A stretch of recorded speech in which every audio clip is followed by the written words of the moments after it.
Depressed, frustrated, sad, confused. You want answer. Let's talk.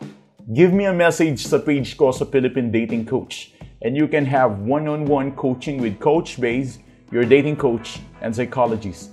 Just please subscribe to my channel and hit the bell button. Alright, so we are going to talk about if you want to get your ex back, you should actually learn how to get your ex back or fix the relationship. But before that, I just want you to watch this video so you can learn what is the proper way or what is the main secret to get your ex back. I understand how hard it is. I understand how difficult it is. But before anything else, I would like you guys to like yung video if you think that this one might help you. Kahit like lang, malaking tulong na. But yeah, let's talk about this. If you want to get your ex back, one thing for sure that you really wanted to do is just to apply the no contact. That is the best. Pero kung confused ka kung dapat mo bang i-apply ang no contact o hindi, I think pwede natin pag-usapan yan. Kasi baka hindi mo alam kung dapat ba o hindi.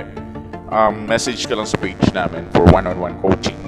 So masasabi ko kung pwede mo siyang i-apply o hindi. However, kung pwede mo siyang i-apply, here's the things na dapat mo munang i-consider bago mo i-apply ang no contact rule. Bago mo gawin ang no contact rule, I just want you to, number one, to become educated about no contact. Wala namang masama kung i-apply mo no contact rule, pero bago mo i-apply, i-make sure mo na naiintindihan mo siya ng sobra. So, ano ba ang technique para maintindihan ng sobra ang no contact rule? Sobrang simple lang. Kailangan mo lang gawin is manood ng mga YouTube videos about no contact rule. Pwede mga video ko, pwede nga video ng mga nagno-no contact rule coaching dyan. Halos para-pareho lang naman gawin. Tignan mo yung nature ng no contact rule, kung paano siya gamitin. Watch the nature at paano mo siya i-counter. Kasi ang mahirap kapag in-apply mo no contact rule ng basta-basta pero hindi ka na-educate kung paano siya gamitin ng tama, then mangyayari na ang magulo at lalo lang masisira yung no contact. Imbis na nakatulong ang no contact rule sa'yo, nagkaroon siya ng major side effect na lalo pang nakasira sa buhay mo at sa relationship mo. Pero ito yung mga mistakes na nangyayari during no contact. Number one mistake, nako-confuse yung isang gumagamit ng no contact rule kapag nag-chat yung ex niya. Sasabihin niya, biglang nag-chat yung ex ko nagno-no contact rule nga ako. Nagtataka ako bakit nagre-reach out siya. I mean, ba't ka nagtataka na nagre-reach out ang ex mo during no contact rule? Talagang magre-reach out yan. Kaya kasi nga naka-no contact ka. Now, pangalawa naman mistake nila is yung testing the water. Nagfe-fail sila dun sa testing the water. Kapag sinabi kasi testing the water, dumarating sa point na chine-check or tinetest lang ng ex mo kung active ka na magre-reply sa kanya or non-active ka na hindi ka na talaga interesado sa kanya. So kapag nakita niya na active ka pa rin, na naghihintay ka lang, active ka na, willing ka pa rin ng balikan, makikita niya yan kapag tinest niya yung water. Kapag nag-chat siya ng walang kakwenta-kwenta. Okay? Gaya ng pwede siya mag-chat ng, halimbawa, tungkol sa mga bills, tungkol sa mga babayarin, tungkol sa plano niyang bilhin ng gitara, tungkol sa printer, tungkol sa utang, tungkol sa pasok mamaya, tungkol sa... Basta walang kinalaman sa away ninyo na parang hindi kayo nag-away.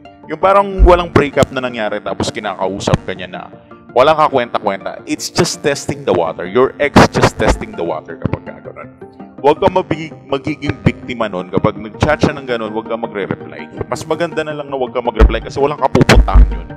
Ngayon, huwag kang magugulat kung after mong gawin yun tapos hindi na magre-reply yung ex mo or hindi na mag-chat sa susunod. Halimbawa, nag-test the water siya.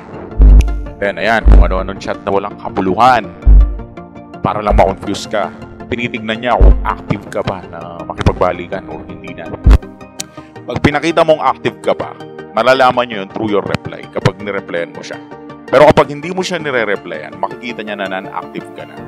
Kapag nakita niya na non-active ka na, ang susunod na mangyayari ngayon is hindi siya mag-chat. Hindi siya mag-chat sa'yo, hindi siya magre-reach out sa'yo kasi nga non-active ka na Kumbaga napapahiya na lang siya pag nagre-reach out siya. Doon na mag-i-start ang confusion sa side. Doon na mag-i-start ang, alam mo yun, doon na magsisimulang ma-confuse at mag-isip-isip yung ex mo kung anong tunay na nangyayari at bakit nagkakaganyan ka ngayon towards her or towards you. And then that would be the start na mababalik yung attraction dahil meron ng anxiety na nagaganap na parang feeling niya, komportable ka na, masaya ka na at maayos na ang ginagawa mo. So that would be the time na ang ex mo is gagawa na ng paraan to reach you out para kausapin ka. Ngayon, kailan mo ba dapat replyan ng ex mo? Re-replyan mo lang ang ex mo kapag tungkol sa relasyon at gusto niyang i-fix ang nasira niyang relasyon. That's it. But if you're still confused, give us a message sa page for one-on-one coaching. Thanks for watching.